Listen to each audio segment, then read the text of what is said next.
Welcome student. তো আমরা আগের যে ভিডিওটা করেছিলাম সেখানে কাস্ট ভূমিরূপ কি, কাস্ট ভূমিরূপ বলতে কি বোঝায়, কোথায় কোথায় কাস্ট ভূমিরূপ আমরা দেখতে পাই এবং সেই কাস্ট ভূমিরূপের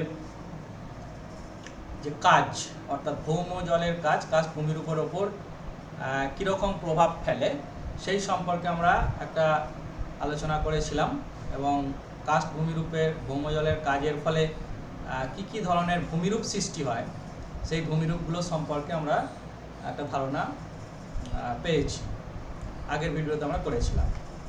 এখন আমরা আজকে যেটা আলোচনা করব সেটা হচ্ছে প্রস্রবণ বা স্প্রিং। আর এই প্রস্রবণ বা স্প্রিং এটা কি করে প্রস্রবণের উৎপত্তি হয় বা কীভাবে হয় এবং প্রস্রবণ কত ধরনের হতে পারে। প্রস্রবণ মানে অ্যাকচুয়ালি আমরা যেটা এমনি বাংলায় বলি ঝর্ণা। তো এটাও ভৌম জলের একটা কাজের অংশ। কারণ কি, ভূগর্ভের জল যখন একদম স্বাভাবিকভাবে ভূপৃষ্ঠের উপর বেরিয়ে আসে তখনই আমরা তাকে প্রস্রবণ বলি, অর্থাৎ স্প্রিং যেটাকে আমরা বলি। যেমন আমরা পাহাড়ি অঞ্চলে কোথাও বেড়াতে গেলেই আমরা সেখানে প্রস্রবণ দেখতে পাই, অনেক সময় ঝর্ণা দেখতে পাই এবং সেটা দেখা যায় যে স্বাভাবিকভাবেই সবসময় জল পাহাড়ের ফাটলের মাঝখান দিয়ে বেরিয়ে আসছে এবং উপর থেকে নিচে যখন পড়ছে তখন আমরা জলপ্রপাতও বলে থাকি, ঝর্ণা। তো ওই ছোট ছোট জলপ্রপাতকে আমরা ঝর্ণা বলছি। এখন এই ঝর্ণা বা স্প্রিং বা প্রস্রবণ যাই বলি না কেন, এটা কাকে বলে সেটাকে জানতে হবে, অর্থাৎ প্রস্রবণ কাকে বলবো।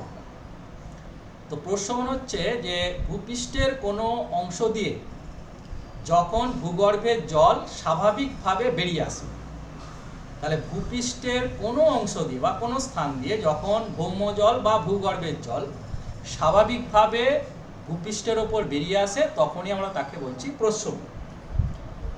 তার মানে কি, স্বাভাবিকভাবে বেরিয়ে আসতে হবে, কোনো প্রেসার দিয়ে নয় বা প্রাকৃতিকভাবেই একদম ভূগর্ভের মাটি অর্থাৎ যে জলটা আমরা পান করি সেটা টিউবওয়েলের মাধ্যমে হোক, শ্যালোর মাধ্যমে যে জলটা আমরা মাটির নিচ থেকে তুলে আনি সেইটা আমরা পাম্প করে তুলে আনি, কিন্তু যদি সেই জলটাই ভূগর্ভের ওই জলটাই যদি স্বাভাবিকভাবে ভূপৃষ্ঠের উপর বেরিয়ে আসে তখনই আমরা তাকে বলি প্রস্রবণ।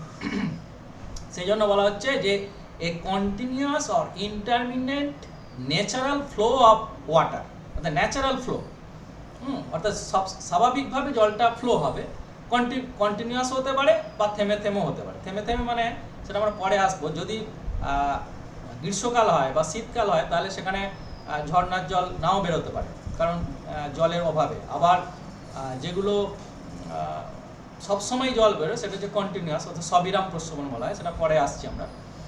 তো এইটাই হচ্ছে কন্টিনিউয়াস আর intermediate natural flow of water. এখন ভূগর্ভে যদি কোনো জায়গায় এরকম ভৌম জল অনেকগুলো স্থান দিয়ে একই রেখা বরাবর বেরিয়ে আসে তখন তাকে বলা হয় প্রস্রবণ রেখা। অর্থাৎ একটা নির্দিষ্ট অঞ্চলে একই লাইন বরাবর অনেকগুলো এরকম ঝর্ণা বা প্রস্রবণের সৃষ্টি যদি হতে পারে তখন তাকে বলা হচ্ছে প্রস্রবণ রেখা। তো একই লাইনে সারিবদ্ধভাবে অনেকগুলো প্রস্রবণ সৃষ্টি হয়ে যেতে পারে। যেমন আমেরিকা যুক্তরাষ্ট্রের অ্যাপেলেচিয়ান অঞ্চলে, সেখানে পূর্ব দিকে, সেখানে ওরকম অনেকগুলো প্রস্রবণ একটা রেখায় পর অনেকগুলো প্রস্রবণ তৈরি হয়েছে, সেটাকে প্রস্রবণ রেখা বলছে। আমাদের ভারতের দেরাদুনে বেড়াতে গেলে ওরকম অনেকগুলো প্রস্রবণ পরপর দেখতে পাওয়া যাবে, সেগুলোকে বলা হচ্ছে প্রস্রবণ রেখা। এইবার দেখা যাক যে প্রস্রবণের উৎপত্তি হয় কী করে, অর্থাৎ প্রস্রবণ সৃষ্টি হয় কী করে। তো আমরা জানি যে শিলার প্রকৃতি এবং শিলাস্তরের অবস্থান আর ভূমিভাগের গঠন, এই তিনটে বিষয়ের ওপর নির্ভর করছে প্রস্রবণের উৎপত্তি বা প্রস্রবণ কোথায় সৃষ্টি হবে সেটা নির্ভর করছে তিনটে বিষয়ের। একটা হচ্ছে শিলাস্তরের অবস্থান, ভূমিভাগের গঠন আর শিলার প্রকৃতি। এখন সাধারণভাবে দেখা যায় যে ভূমির ঢাল অনুসারে ভৌম জলের যে অ্যাকুইফার, যেটা আমরা আগে পড়েছি, অ্যাকুইফার কি না, যে স্তরে জলটা প্রবাহিত হচ্ছে, যে স্তরের মধ্যে থাকছে অর্থাৎ স্পঞ্জের মতো, সেই অ্যাকুইফারের মধ্যে দিয়ে কি হয়, জল প্রবাহিত হয় ভূমির ঢাল অনুসারে। এখন সেই অ্যাকুইফারটা যদি ভূপৃষ্ঠের কোনো জায়গায় উন্মুক্ত হয়ে পড়ে, অর্থাৎ অ্যাকুইফারের যে স্তরটা সেইটা যদি ভূপৃষ্ঠের কোনো জায়গায় উন্মুক্ত হয়ে পড়ে, তখনই সেখানে একটা প্রস্রবণের সৃষ্টি হয়ে যেতে পারে। অর্থাৎ সোজা কথায় ভৌম জলস্তর ভূপৃষ্ঠ পর্যন্ত প্রসারিত হলে এবং সেটা যদি ভূপৃষ্ঠের কোনো জায়গায় উন্মুক্ত হয়ে পড়ে, ভৌম জলস্তরটা যেটা মাটির ভূগর্ভের নিচে থাকছে, সেটা যদি কোনো কারণে ভূপৃষ্ঠের ওপরে বেরিয়ে পড়ে, তখনই সেখানে প্রস্রবণের উৎপত্তি হবে। এবং আমরা জানি যে প্রবেশ্য শিলাতে জল প্রবেশ করে, কিন্তু অপ্রবেশ্য শিলায় জল যেতে পারে না। তাহলে প্রবেশ্য শিলা আর অপ্রবেশ্য শিলার মাঝখানে মানে সংযোগস্থলটা যদি কোনো কারণে ভূপৃষ্ঠে বেরিয়ে পড়ে, তাহলে সেখানেই প্রস্রবণ সৃষ্টি হয়ে যাবে। এবার ধরো এটা হচ্ছে প্রবেশ্য শিলা আর তার নিচে আছে অপ্রবেশ্য শিলা। তাহলে এটা হচ্ছে প্রবেশ্য, এটা অপ্রবেশ্য। এবার এর উপরে ভূপৃষ্ঠ আছে, তাহলে এটা ভূপৃষ্ঠ। তাহলে ভূপৃষ্ঠের নিচে এটা প্রবেশ্য, এতে জল আছে, আর এটায় জল নেই, এটা হচ্ছে অপ্রবেশ্য, এটা এর নিচে আর জল নামতে পারছে না। তাহলে এই দুটো স্তর, প্রবেশ্য এবং অপ্রবেশ্য শিলা স্তর, যেটাকে আমরা অ্যাকুইফার বলছি, এটা হচ্ছে অ্যাকুইফার স্তর, যার মধ্যে জলটা আছে, প্রবাহিত হচ্ছে। এবার এই স্তর দুটো সংযোগস্থল মানে কি, এটা একটা স্তর, এটা একটা স্তর, এর সংযোগস্থল মানে এই জায়গাটা। তাহলে প্রবেশ্য এবং অপ্রবেশ্য শিলা স্তরের এই সংযোগস্থলটা কি হচ্ছে, এইখানে উন্মুক্ত হয়ে গেল, এই ভূপৃষ্ঠ উন্মুক্ত হয়ে, এটা ভূপৃষ্ঠ নেমে গিয়ে এখানে যদি নেমে যায়, এই স্তরটা সোজা যেতে যেতে এখানে উন্মুক্ত হয়ে গেল। তখন কি হবে, জলটা এটা দিয়ে বেরোতে থাকবে, এটা দিয়ে বেরোতে থাকবে, তখনই আমরা বলছি ঝর্ণা বা প্রস্রবণ সৃষ্টি হয়ে গেল। তাহলে প্রবেশ্য এবং অপ্রবেশ্য শিলাস্তর ভূপৃষ্ঠে কোথাও যদি উন্মুক্ত হয়ে পড়ে, তখনই তাকে এটা টানা থাকে, কিন্তু ভূপৃষ্ঠ ক্ষয়ে গিয়ে মনে করো এটা বেরিয়ে পড়েছে, এখানে স্তরটা বেরিয়ে পড়েছে, তখনই কিন্তু এখানে ভৌম প্রস্রবণ সৃষ্টি হবে। অর্থাৎ অ্যাকুইফারটা যদি ভূপৃষ্ঠে উন্মুক্ত হয়ে পড়ে, এটা হচ্ছে প্রস্রবণ সৃষ্টির একটা মেন অংশ আমরা বলতে পারি। এখন প্রস্রবণ সৃষ্টির হতে গেলে মানে কতগুলো শর্ত প্রয়োজন, অর্থাৎ এই শর্ত থাকলে তবে সেখানে প্রস্রবণ সৃষ্টি হবে। যেমন আমরা এটাই বললাম যে প্রবেশ্য শিলার নিচেই একটা অপ্রবেশ্য শিলার স্তর থাকতে হবে, কারণ তা না হলে জলটা তো জমতে পারবে না, নিচে নেমে চলে যাবে। তারপরে হচ্ছে ভূমির ঢাল, অনেক সময় খুব উঁচু নিচু ভূমির ঢাল হলে সেখানে প্রস্রবণ সৃষ্টির সুবিধা হয়। আচ্ছা, বৃষ্টিপাত আর তুষারপাতের পরিমাণ যদি কোথাও বেশি হয়, সেখানে প্রস্রবণের সৃষ্টি হতে পারে। বৃষ্টিপাত এবং তুষারপাত যদি প্রচুর হয়, তাহলে কি হবে, বৃষ্টির জল চুঁইয়ে নিচে নামবে, তাহলে সেখানে প্রস্রবণ কিন্তু কন্টিনিউয়াস হবে, অর্থাৎ প্রস্রবণে সবসময় জল প্রবাহিত হতে শুরু করবে। বা তুষারপাত যদি হয়। আর একটা হচ্ছে ভৌম জলের চাপ, ওই যে অ্যাকুইফারে যে জলটা আছে সেই জলের চাপ যদি বেশি থাকে, তাহলে প্রস্রবণ সৃষ্টির সুবিধা হবে। আর একটা হচ্ছে প্রবেশ্য শিলাতে যদি চ্যুতি সৃষ্টি হয়, ধরো এটা প্রবেশ্য শিলা, এর মধ্যে যদি এরকম ফাটল সৃষ্টি হয়, তাহলে ফাটলের একদিকের অংশ আরেক অংশ থেকে নিচে নেমে যায়, এই অংশটা যদি নিচে নেমে যায়, ধরে নাও এটা নিচে নেমে গেল, এই অংশটা নিচে বসে গেল, স্তরটা নিচে বসে গেল, এইখানে নিচে নেমে গেল স্তরটা, এরকম নিচে নেমে গেল, এই স্তরটা এখানে চলে গেল আর এই স্তরটা এখানে চলে গেল, তাহলে এখানে উন্মুক্ত হয়ে গেল ভূপৃষ্ঠে। তাহলে এখানে ভূপৃষ্ঠ ফাটল হওয়ার ফলে এখানে চ্যুতির ফলে নিচের অংশ বসে গেল, এই অংশটা বসে গেল, আর এই অ্যাকুইফার স্তরটা বেরিয়ে পড়লো, তখন এইটা দিয়ে একটা প্রস্রবণ সৃষ্টি হয়ে যাবে, ঝর্ণা সৃষ্টি হয়ে যাবে। তো প্রবেশ্য এবং অপ্রবেশ্য শিলার মধ্যে যদি কোনো ফাটল থাকে বা চ্যুতি থাকে সেইটা, আর প্রবেশ্য আর অপ্রবেশ্য শিলার সংযোগস্থল যদি ভূপৃষ্ঠে কোথাও উন্মুক্ত হয়ে পড়ে, তো এই কন্ডিশনগুলো যদি থাকে কোথাও, তাহলে সেখানে প্রস্রবণ সৃষ্টি হয়ে যেতে পারে বা হবে। এইবার দেখা যাক যে প্রস্রবণ কত ধরনের হতে পারে, অর্থাৎ আমরা প্রস্রবণ কাকে বলে পড়লাম, সৃষ্টি কী করে হচ্ছে বা উৎপত্তি কী করে হচ্ছে সেটা জানলাম। এবার দেখা যায় যে প্রস্রবণ কত ধরনের হতে পারে। তো প্রস্রবণ সাধারণত দেখা যায় তার গঠন কিভাবে তৈরি হচ্ছে, তার প্রকৃতি এবং জলের উষ্ণতা, অর্থাৎ অনেক সময় দেখা যায় কোনো প্রস্রবণ দিয়ে গরম জল বেরোচ্ছে, কোনো প্রস্রবণ দিয়ে শীতল জল, ঠান্ডা জল বেরোচ্ছে। তো সেই জলের উষ্ণতা প্রভৃতির যদি সবগুলোকে নিয়ে যদি বিচার করা হয়, তাহলে এটাকে দুটো প্রধান ভাগে ভাগ করা হয়। একটা হচ্ছে স্থায়িত্ব অনুসারে, আর একটাকে বলা হচ্ছে জলের উষ্ণতার বিচারে, আর একটা হচ্ছে স্ট্রাকচারাল। তিনটে ভাগে ভাগ করা হচ্ছে। একটা হচ্ছে স্থায়িত্ব অনুসারে, একটা জলের বিচার অনুসারে, আর একটা হচ্ছে ভূ আভ্যন্তরীণ গঠন আর প্রকৃতি। এই তিনটে ভাগে যদি প্রস্রবণকে ভাগ করা হচ্ছে। এখন যদি আমরা স্থায়িত্ব অনুসারে দেখি, অর্থাৎ প্রস্রবণের স্থায়িত্ব অনুসারে মানে হচ্ছে জল প্রস্রবণ দিয়ে জল সব সময় বেরোচ্ছে না থেমে থেমে বেরোচ্ছে। তো যদি দেখা যায় যে প্রস্রবণ থেকে সারা বছর সবসময় অনবরত জল বেরিয়ে যাচ্ছে, সেটাকে বলা হচ্ছে অবিরাম প্রস্রবণ। অবিরাম মানে সবসময় জল ভূপৃষ্ঠের ওপর ভূগর্ভ থেকে জল সবসময় বেরোচ্ছে, অবিরাম, নিয়মিত এবং সবসময় সর্বদাই বেরোচ্ছে। তার মানে 24/7 যদি আমরা ধরি, তাহলে সারা বছরই সবসময় জল ভূপৃষ্ঠের ওপর বেরিয়ে আসছে ভূগর্ভ থেকে। এইটাকে বলা হচ্ছে অবিরাম প্রস্রবণ। এবং অবিরাম প্রস্রবণ হতে গেলে কি হবে না, ওই অ্যাকুইফার স্তরটাকে অনেক দূর বিস্তৃত হতে হবে, কারণ জল ভূগর্ভের নিচে জলটা জমতে হবে অনেক বেশি। তাহলে অ্যাকুইফার স্তরটা বা প্রবেশ্য শিলাটা যদি বিস্তৃত হয় অনেক, তাহলে সেখানে জল প্রচুর জমবে। তাহলে কি হবে, সারা বছরই জল বেরোতে থাকবে। তাহলে স্থায়ী প্রস্রবণ স্তর হতে হবে, স্থায়ী স্তর হতে হবে এবং সুবিস্তৃত অ্যাকুইফার হতে হবে। মানে অ্যাকুইফারটা স্থায়ী এবং বিস্তৃত হতে হবে, তবেই সেখানে এই অবিরাম প্রস্রবণ তৈরি হবে, কারণ সবসময় জলটা ওখানে জমতে থাকবে আর ভূপৃষ্ঠের উপর বেরিয়ে আসতে থাকবে। আর সবিরাম প্রস্রবণ কাকে বলছে না, যে প্রস্রবণ থেকে কেবলমাত্র বর্ষাকালে বা বৃষ্টির সময়, যখন বৃষ্টি হচ্ছে, বৃষ্টিপাত বেশি হচ্ছে, সেই সময় জল বেরোবে, কিন্তু অন্য ঋতুতে অর্থাৎ গ্রীষ্মকাল বা শীতকালে তখন কিন্তু আর জল বেরোবে না।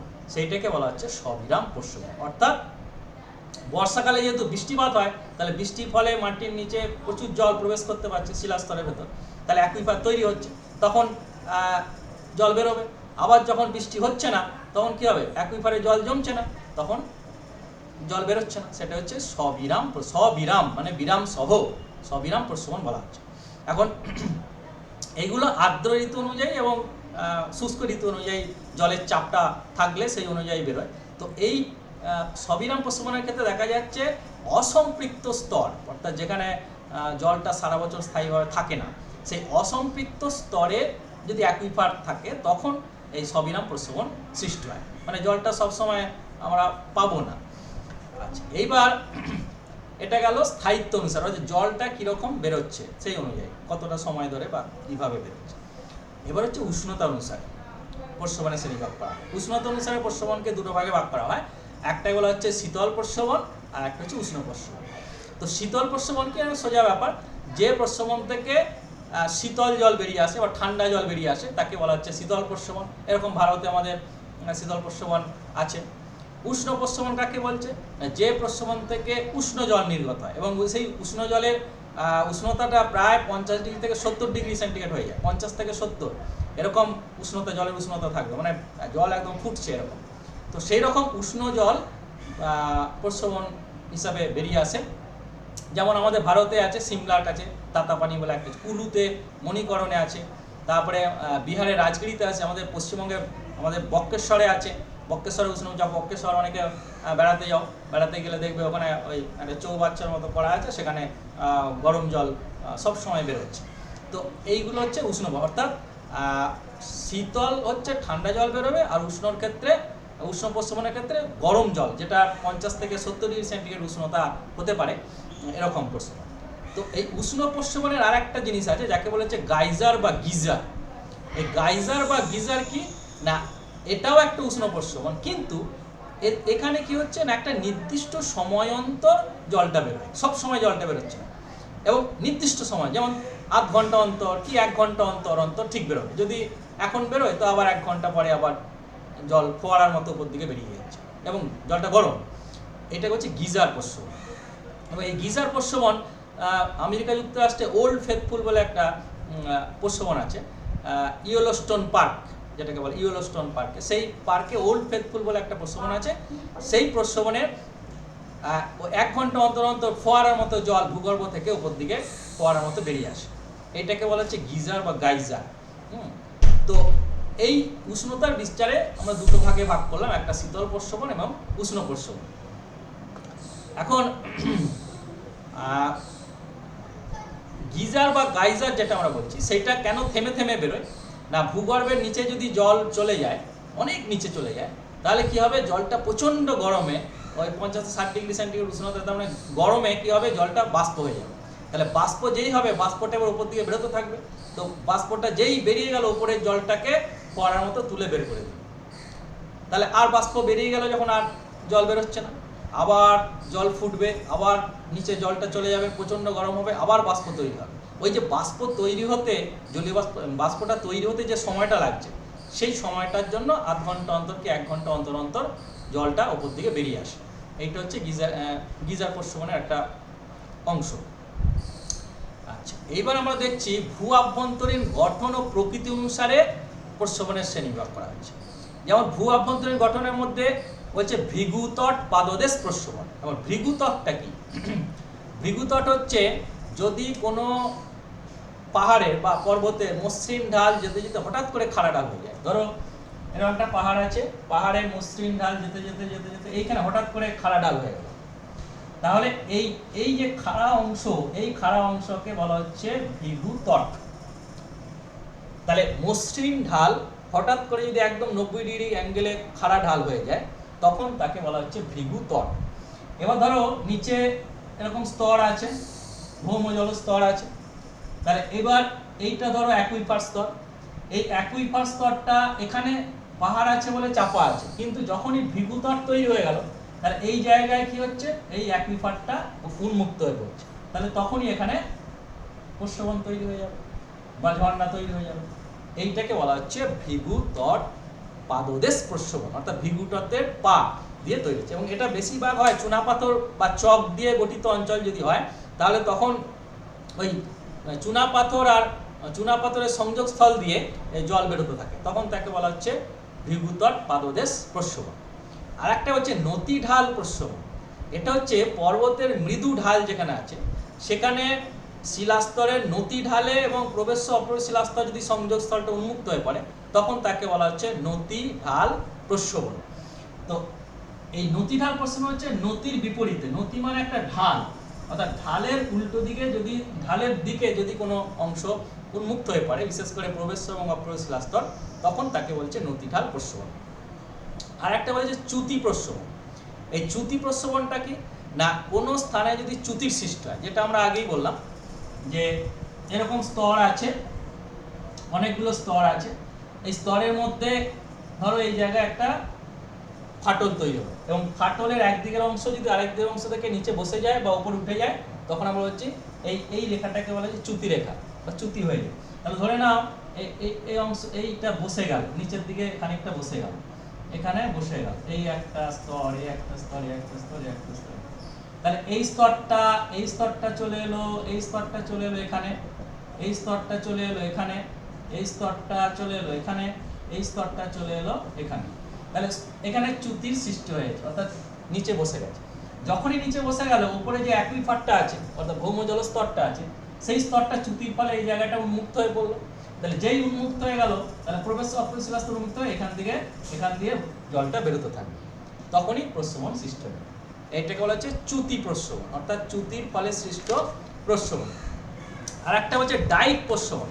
এই ডাইকটা কি না, ডাইক হচ্ছে যে প্রবেশ্য শিলাস্তর, এই যে অ্যাকুইফারটা যদি থাকে, ধরো এটা অ্যাকুইফার, এবার এই অ্যাকুইফারের মধ্যে দিয়ে, এটা ধরো অ্যাকুইফার বা ভৌমজল স্তর, এই অ্যাকুইফারেতে জলটা জমে আছে, এটা অপ্রবেশ্য শিলা। এইবার ডাইক হচ্ছে কোনো আগ্নেয়গিরির ক্ষেত্রে দেখা যায় যখন অগ্নুৎপাত হয়, ডাইক মানে হচ্ছে ভূগর্ভের নিচে যদি লাভা উপর দিকে বেরোতে থাকে, কিন্তু ভূপৃষ্ঠে বেরোতে পারে না পুরোটা, তখন তাকে বলছে ডাইক। অর্থাৎ এখান থেকে লাভা বা ম্যাগমা উপর দিকে বেরিয়ে এই প্রবেশ্য শিলাস্তরটাকে ছেদ করে দিয়ে বেরিয়ে গেল। এই যখনই ছেদ করে ডাইকটা উপর দিকে বেরোচ্ছে, তখন এইগুলোকে ভেঙে দিচ্ছে, অর্থাৎ প্রবেশ্য শিলাস্তর বা অ্যাকুইফারটাকে ভেঙে দিচ্ছে, ভেঙে দিলে এখান দিয়ে এবার জলটা বেরোতে থাকবে। এইটাকে বলা হচ্ছে ডাইক প্রস্রবণ। অর্থাৎ কোনো ডাইক বা সিল যদি প্রবেশ্য শিলাস্তরকে ছেদ করে বেরিয়ে যায়, তখনই সেখানে একটা প্রস্রবণ সৃষ্টি হতে পারে। আর একটা হচ্ছে সমান্তরাল প্রস্রবণ। সমান্তরাল প্রস্রবণ কোনগুলো না, যদি দেখা যায় যে শিলাস্তরের সমান্তরাল শিলাস্তরগুলো আছে, শিলাস্তরগুলো সমান, একদম সমান্তরালভাবে সাজানো আছে, তখন প্রবেশ্য শিলাস্তরে জল যদি সঞ্চিত হয়, তখন সেই সমান্তরালভাবে জলটা ওই শিলাস্তরের মধ্যে দিয়ে ভূপৃষ্ঠে বেরিয়ে আসতে থাকে, সেটাকে বলা হচ্ছে সমান্তরাল প্রস্রবণ। আর একটাকে বলা হচ্ছে ভ্যাকলুসিয়ান প্রস্রবণ। এই ভ্যাকলুসিয়ান প্রস্রবণটা কি না, এটা হচ্ছে চুনাপাথরযুক্ত অঞ্চলে অনেক সময় দেখা যায় গুহার ভেতর থেকে জল বেরিয়ে আসছে, অর্থাৎ চুনাপাথরের উপরে জলটা পড়ে সেই জলটা চুনাপাথরকে গলিয়ে নিচে গুহার মধ্যে ঢুকেছে এবং গুহার ভেতর থেকে জল বেরিয়ে আসছে, প্রস্রবণ আকারে জলটা বেরিয়ে আসছে, তখন তাকে বলা হচ্ছে ভ্যাকলুসিয়ান প্রস্রবণ। এবং ফ্রান্সের রোন উপত্যকায় এরকম ফন্টেন দ্য ভ্যাকলুস নামে একটা জায়গা আছে, সেই অংশ থেকে জলটা বেরিয়ে আসছে বলে ওখানে ওটার নাম দেওয়া হচ্ছে ভ্যাকলুসিয়ান প্রস্রবণ, ওইটা ওই রোন উপত্যকা অঞ্চলে ফ্রান্সে। তো আমরা মোটামুটি প্রস্রবণের শ্রেণীবিভাগগুলো এতগুলো আমরা জানলাম। এরপরে আর একটা প্রস্রবণ আছে যাকে বলা হচ্ছে আর্টেজিও কূপ। এটা এক ধরনের প্রস্রবণ যেটাকে বলা হচ্ছে প্রেস প্রস্রবণ, অর্থাৎ আর্টেজিও কূপ এটাকে বলা হচ্ছে প্রেস প্রস্রবণ। আর প্রেস প্রস্রবণ মানে হচ্ছে আর্টিও প্রদেশ বলে একটা ফ্রান্সের আর্টিও প্রদেশে এই কূপটা প্রথম খনন করা হয়, সেই জন্য একে বলছে আর্টিজিও কূপ। এটাও কিন্তু একটা প্রস্রবণ, তবে এই প্রস্রবণের ক্ষেত্রে জল সব সময় কিছু সময় বেরোয়, আবার কিছু সময় নাও বেরোয় না, তখন আমাদের চাপ দিয়ে বের করতে হয়, তুলে আনতে হয়। তো আর্টিজিও কূপের ব্যাপারটা কি একটু জেনে নেওয়া যাক। আর্টিজিও কূপ হচ্ছে একটা প্রেস প্রস্রবণ। প্রেস মানে চাপ দিয়ে জলটাকে বের করা হয়। তো যদি কোথাও ভাঁজযুক্ত শিলা থাকে, দুটো অপ্রবেশ্য শিলার মাঝে যদি একটা প্রবেশ্য শিলা থাকে, তো ধরে নাও এরকম আছে, এরকম ভূপৃষ্ঠ আছে, এটা ধরো ভূপৃষ্ঠ, এটা ভূপৃষ্ঠ। এইবার এর নিচে এরকম স্তরগুলো আছে, এর নিচে স্তর আছে ধরো,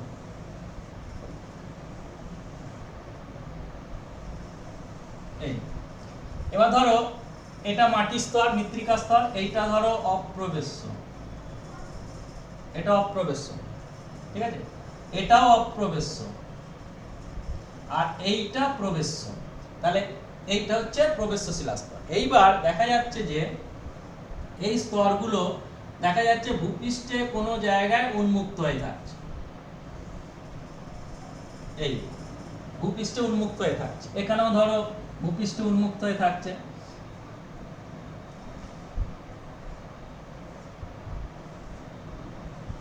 এই তাহলে ভাঁজযুক্ত শিলাস্তর হতে হবে এবং অর্ধচন্দ্রাকৃতির শিলাস্তরগুলো হতে পারে। হওয়ার ফলে এটা প্রবেশ্য, এটা অপ্রবেশ্য, এটা অপ্রবেশ্য, এইটা প্রবেশ্য। তাহলে এইটাতে জল জমবে, এইটাতে জল জমবে। কোথা থেকে জলটা আসছে? এদিক থেকে আসছে না, কারণ এখানে বৃষ্টি হচ্ছে না, এখানে বৃষ্টি নেই, তাহলে জল নিচে প্রবেশ করতে পারবে না। প্রবেশ করলেও এখানে অপ্রবেশ্য আছে বলে এখানে আটকে যাবে জলটা। কিন্তু বৃষ্টিপাত হচ্ছে এই দুই প্রান্তে, এখানেও বৃষ্টিপাত হচ্ছে, এখানেও বৃষ্টিপাত হচ্ছে, তাহলে দুই প্রান্তে বৃষ্টি হচ্ছে। তাহলে বৃষ্টিপাত হওয়ার ফলে এইটা প্রবেশ্য শিলা, তাহলে এই প্রবেশ্য শিলার মধ্যে দিয়ে জলটা চুইয়ে নিচে নামবে, এখানেও এই প্রবেশ্য শিলার মধ্যে দিয়ে জলটা চুইয়ে নিচে নামছে, নেমে এখানে জলটা জমছে। তাহলে এখানে বৃষ্টি হচ্ছে দুই প্রান্তে, মাঝখানে কোনো বৃষ্টিপাত নেই, বৃষ্টি হচ্ছে না। এই দুই প্রান্তে বৃষ্টি হওয়ার ফলে এখানে জলটা নিচে প্রবেশ্য শিলাস্তরের মধ্যে দিয়ে নিচে নামছে, এখানেও প্রবেশ্য শিলার মধ্যে দিয়ে নিচে নামছে, নেমে এখানে ভৌম জলস্তর তৈরি করছে, ঠিক আছে। তাহলে এখানে জলটা জমতে জমতে জমতে জমতে অনেকটা লেভেলে পর্যন্ত জল চলে আসবে। ধরো এত দূর পর্যন্ত জলের লেভেল চলে এলো, তাহলে এইটা হচ্ছে জলের লেভেলটা, এই তাহলে পুরোটা জল জমে গেছে, এই পুরো স্তরটাই জল জমে গেছে। তাহলে পুরো স্তরটা যদি জল জমে যায় আর ভৌমজলের স্তরটা যদি এইটা হয়, তাহলে জলের চাপ দিচ্ছে জলটা, এখানেও জলের একটা চাপ আছে।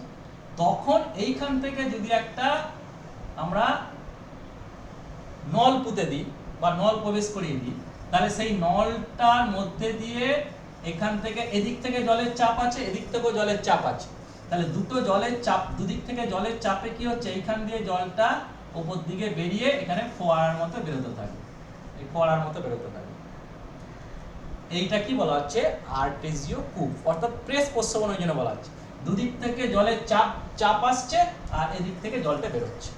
এই কতক্ষণ জলটা বেরোবে না, যতক্ষণ এই যে এই লেভেলটা, এই যে ভৌম জলের স্তর এতদূর পর্যন্ত জলটা এই স্তরে উঠে আছে, তাহলে এই লেভেলটা যখন এই এর সোজা চলে আসবে, এতটা চলে আসবে, এইখানে জলটা নেমে চলে আসবে, এখানেও তাই, এখানে জলটা নেমে চলে আসবে, তখন কিন্তু আর জলটা বেরোবে না, কারণ তখন আর চাপটা থাকছে না।